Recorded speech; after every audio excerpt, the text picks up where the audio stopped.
सातारा शहरासह जिल्ह्यात काही ठिकाणी सलग दुसऱ्या दिवशी अवकाळी पावसानं हजेरी लावली आहे। यामुळे हिवाळ्यात पावसाळा ऋतू अनुभवावा लागलाय, तर सातारा शहरात जवळपास 1.5 तास पावसाची रिपरिप सुरू होती। यामुळे नागरिकांची त्रेधा तिरपीट झाली आहे। तसेच सायंकाळी शाळा सुटूनही विद्यार्थ्यांना पावसामुळे वेळेत घरी जाता आलं नाही। जिल्ह्यातील नागरिकांना मागील 4 दिवसांपासून वेगवेगळ्या वातावरणाचा अनुभव घ्यावा लागतोय। कधी थंडी पडत आहे तर कधी काही वेळा ढगाळ वातावरण तयार होतंय। त्यातच 2 दिवसापासून अवकाळी पावसाशी सामना करावा लागतोय। सातारा शहरात तर मंगळवारपासून अवकाळी पाऊस होता। यामुळे 2 दिवसांपासून नागरिकांना सूर्यदर्शनही झाले नाही।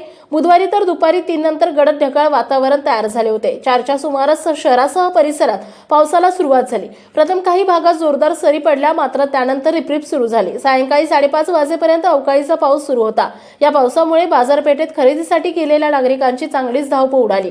जवळपास 1 तासभर तरी त्यांना सुरक्षित ठिकाणी थांबावे लागले, तर बहुतांश शाळा सायंकाळच्या वेळी बंद होतात। त्यामुळे शाळा सुटूनही विद्यार्थ्यांना पावसाची रिपरिप असताना थांबून राहावे लागले। पाऊस थांबल्यानंतर विद्यार्थी घरी गेले, तर सातारा शहरात पाऊस असल्याने सर्वच रस्त्यावर छत्री घेऊन चाललेले नागरिक दिसून आले। बुधवारी सायंकाळी झालेल्या या पावसाने हवेत गारवा निर्माण झाला होता।